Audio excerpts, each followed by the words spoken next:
Hello students, today we're going to be doing some extra proof practice, and so what I'm going to do here, I know this is a topic that a lot of people really struggle through.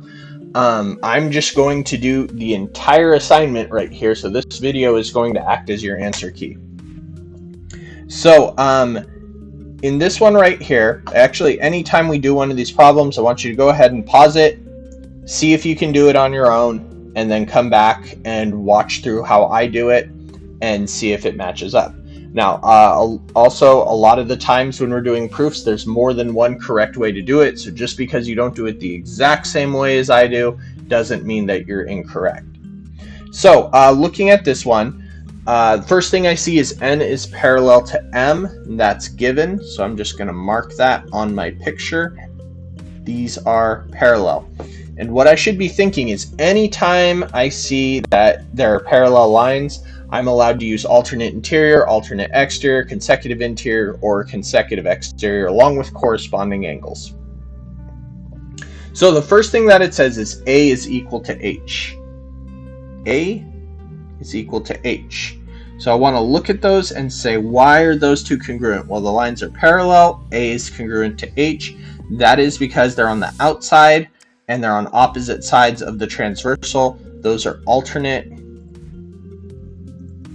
interior angles. Okay, C plus E is equal to 180. So I've got C and E. I put 2 there because they're not necessarily equal to each other. C plus E is equal to 180 because the lines are parallel, and those are consecutive interior angles.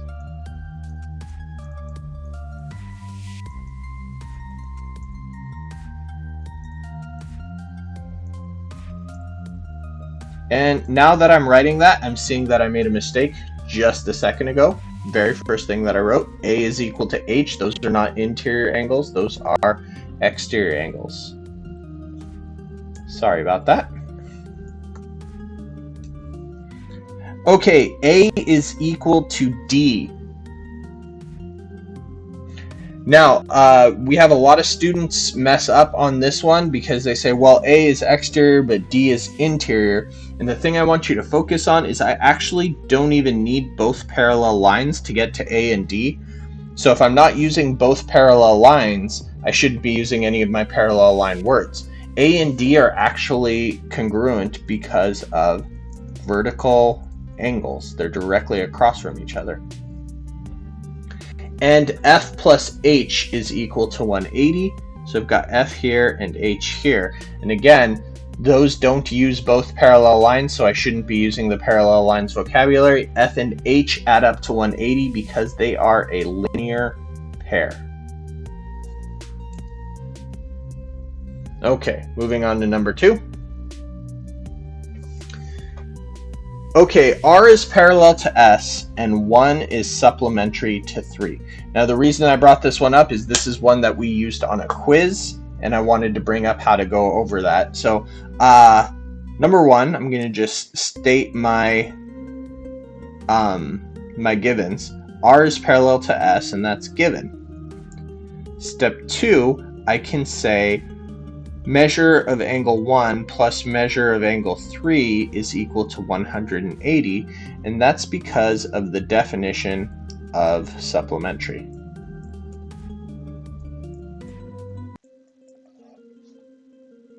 Okay, step 3, since R is parallel to S, I'm allowed to use my parallel lines vocabulary, so here's R.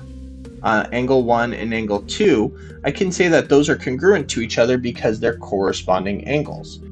So now I can say measure of angle 1 is equal to measure of angle 2 because of corresponding angles. Now, what I want to do here is take step 2, which says 1 plus 3 is 180, and then step 3 says 1 is the same thing as 2. So I am just going to take angle 2 and replace it in right there. So for step 4, I'm now going to say measure of angle 2 plus measure of angle 3 equals 180. The reason I'm allowed to swap out things that are equal to each other, we would say substitution. So now at this point, I've shown that 2 plus 3 is 180 degrees. So that means that angle 2 and angle 3 are supplementary. So since angle 2 and 3 are supplementary, I'm looking at this right here. Here's M, here's N. Angle 2 and angle 3 are consecutive interior angles.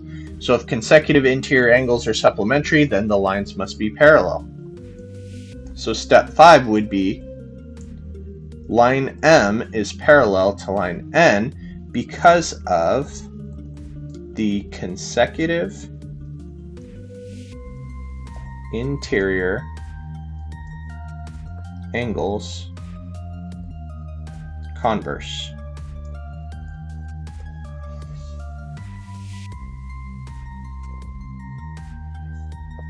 Okay, now this is a smaller proof. We're going to do a couple of these that are just 1 or 2 steps. So A is equal to H, prove that N is parallel to M. So step 1, I'm just going to say A is equal to H, that is given. I want to go here and mark that on my picture. A is equal to H. Well, looking at A and H, they're exterior angles and they're on opposite sides of the transversal, so those would be alternate exterior angles. And if the alternate exterior angles are congruent, then the lines must be parallel. So now I can just say N is parallel to M because of the alternate exterior angles converse. And that's it. If A is 10 and G is 170, prove that N is parallel to M. So let's go ahead and fill that in. A is 10 and G is 170.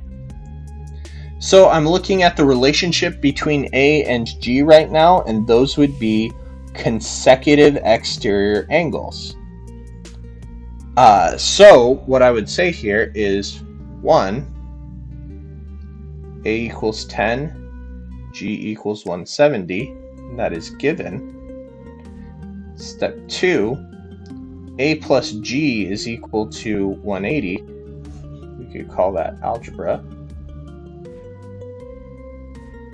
Now what I've done is I've shown A plus G is 180, angle A and G are supplementary, and if consecutive exterior angles are supplementary, then the lines must be parallel. So now I can say N is parallel to M because of consecutive exterior angles converse.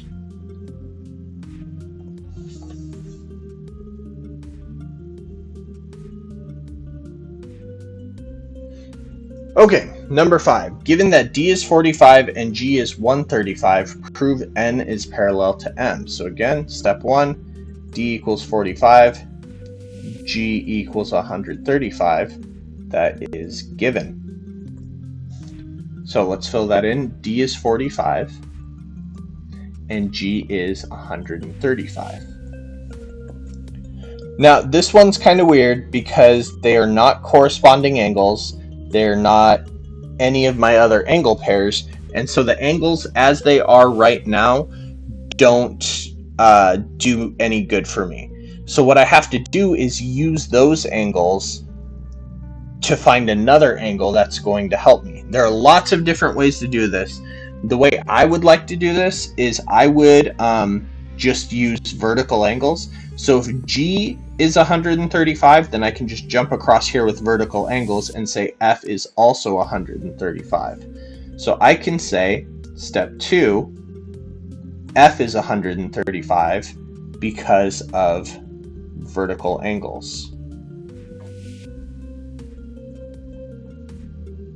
And now I can go ahead and say, for step 3, looking at these two angles right here, I can say D plus F is equal to 180 That's algebra.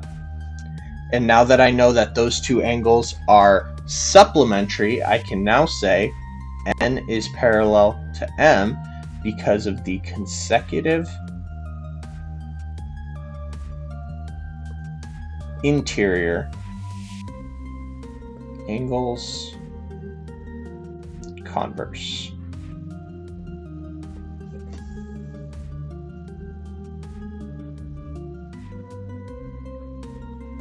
Okay, number 6, we're starting to get into larger tic-tac-toe type problems. So step 1, given P is parallel to Q, N is parallel to M, and that is given. Let's mark that on our picture. P is parallel to Q, and N is parallel to M. We're trying to prove that A is equal to Y. So what I want to do here is start at A and work my way over to Y. So since P is parallel to Q, I'm allowed to jump from that ABCD angle cluster to the RTSU cluster. But also since N is parallel to M, I'm allowed to jump from the ABCD cluster into the EFGH cluster. What I'm not allowed to do is go from the ABCD into the WXYV. Should have started on B there. Anyways, okay, so there are lots of correct ways to do this. The way I would do this is I would say angle A can jump over here to angle R using corresponding angles. So I'd say step 2. Angle A is equal to R because of corresponding angles. And now once I'm at R, I can go from R to Y because those are alternate exterior angles. Step 3, R is equal to Y because of alternate exterior angles.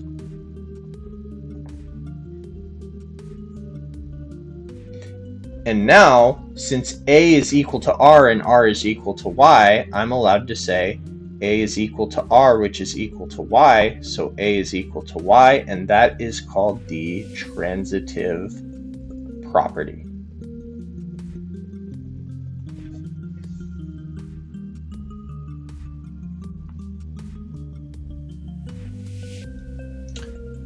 Okay, next one. Given that P is parallel to Q and B is equal to W. So let's go ahead and mark that. P and Q and B is equal to W. Prove that N is parallel to M. Okay, so step 1. P is parallel to Q. B is equal to W. That is given. So the next thing that I can do here is I can jump from a cluster in the P line over to the cluster in the Q line. So where that's going to be helpful here is either by taking an angle from this cluster and comparing it to an angle in this cluster, or I could also go the other direction, take something from here and bring it over to here. What I can't do right now is take something across here. I also can't go across these ones because I don't know that N is parallel to M yet. So again, let me erase some of this. It's getting kind of cluttered. I can't say something like B and F are equal right now because N and M, I don't know if they're parallel yet, so I can't make that jump. What I can do though is I can go from B to S using corresponding angles. So I can say B is equal to S because of corresponding angles. And now, if B and S are equal and B and W are equal, then S must be equal to W. So I can say that like this. S is equal to B is equal to W, so therefore S must be equal to W. Again, that's called the transitive property. And now that I've shown that S is equal to W, I can now say N is parallel to M because the corresponding angles are congruent. So, corresponding angles converse. Now, this is one that has a lot of correct solutions. So, just to show you how we could do a different solution, I'm going to go ahead and erase this and do something else.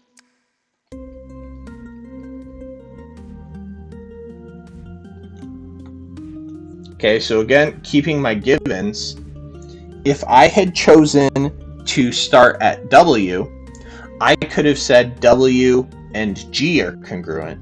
Step 2, W is equal to G, and that would be because of alternate exterior angles.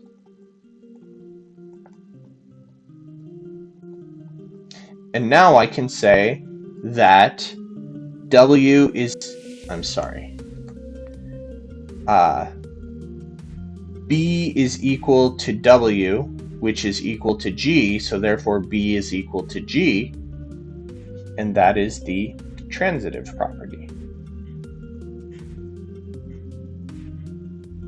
And now that I've shown that B and G are congruent, I can now say that N is parallel to M because of the alternate exterior angles converse. Okay, so that's two different ways that we could do number 7. Those are not even the only ways. There are a lot of other ways that this could be done, but that's two different correct ways this one could be done. Okay, so now N is parallel to M, R is 80, and B is 100. Prove that C is equal to X. So, step 1, N is parallel to M, R is 80, B is 100. And all of that is given. Okay, step 2. Now the first thing that I notice is that B and R are consecutive interior angles of P and Q, and they do add up to 180, so I can say B plus R is equal to 180. That's algebra. But since B plus R is 180, step 3, I can say P is parallel to Q because of the consecutive interior angles converse. So I can go ahead and put some parallel marks on here. And now that I've shown that these are parallel, I'm allowed to use all of my parallel vocabulary. So now I want to show that C is equal to X. I can start here at C, and I can say,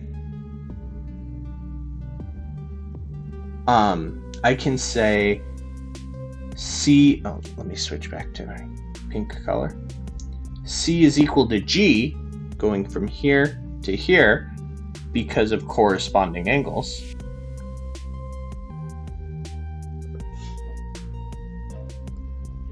And then I can say, step 5, G is equal to X, going from here to here,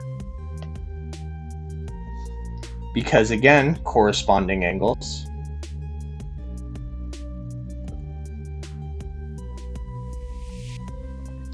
And now I can finally say 6, C is equal to G is equal to X, so therefore C is equal to X, and that is the transitive property.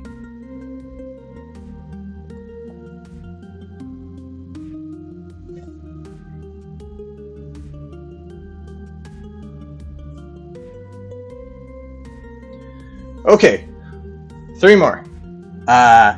G is equal to B and H is equal to B.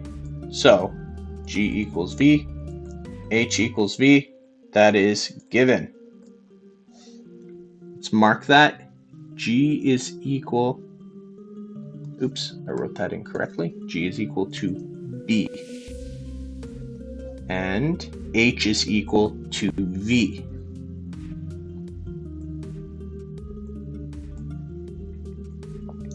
Okay, so since G is equal to B, I can now say that N is parallel to M because of alternate exterior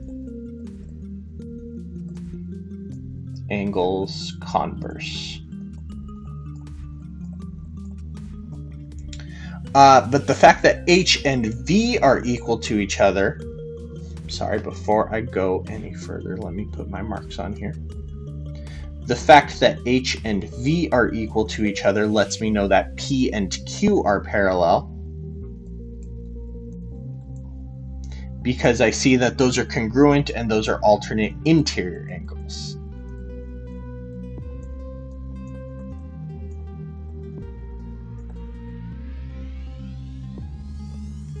That's the converse. Okay, so now that I have all 4 of these lines have some parallel partner, I'm allowed to use all of my parallel lines rules. So I'm trying to prove now that D is equal to Y. So I'm going to switch colors here so I don't get confused with stuff. I've got D right here. I can say D can make the jump over here to H. So step 4, D is equal to H because of corresponding angles. And then step 5, I can say use corresponding angles to get to Y.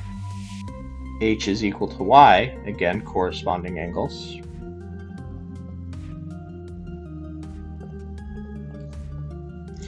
And then for step 6, I can say, therefore, D is equal to H is equal to Y. So D is equal to Y because of the transitive property.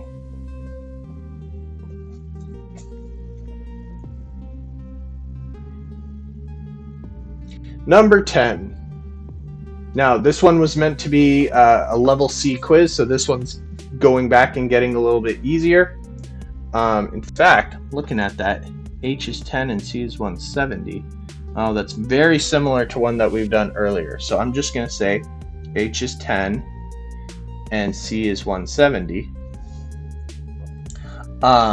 Step 1, H is 10, C is 170. That is given. Now, if you look at this again, this is not one of the ones that matches up nicely. This is not one of our angle pairs that we can use for our theorems. So I'm going to need to move something around in order to get 2 angles that I want. I would take 170 and move it over here and say this is 170. I know those are equal because they are vertical angles. So I would say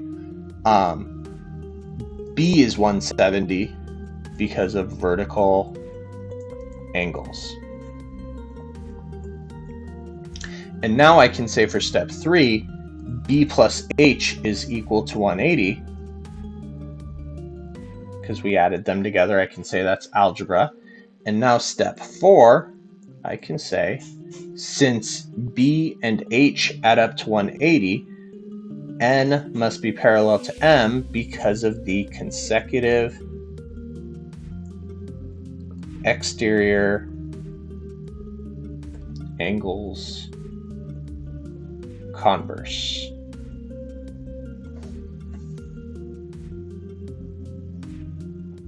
Okay, last one. All right, number 11. Before I do this, there was a little typo on here, so I'm just going to fix this. This should have been C is equal to X. So I'm going to, first thing, write down P is parallel to Q. Let me put my marks in here. And C is equal to X. And that is given. Now step 2, I want to turn this into one of my angle pairs that I can use to prove that lines are parallel. And the easiest way I see to do this is I can jump from C over to T. So I can say C is equal to T because of corresponding angles. Step 3, now I can say X is equal to C, which is equal to T. So therefore X must equal T because of the transitive property. And now that I have the fact that X and T are congruent, that means that N must be parallel to M because of the corresponding angles converse.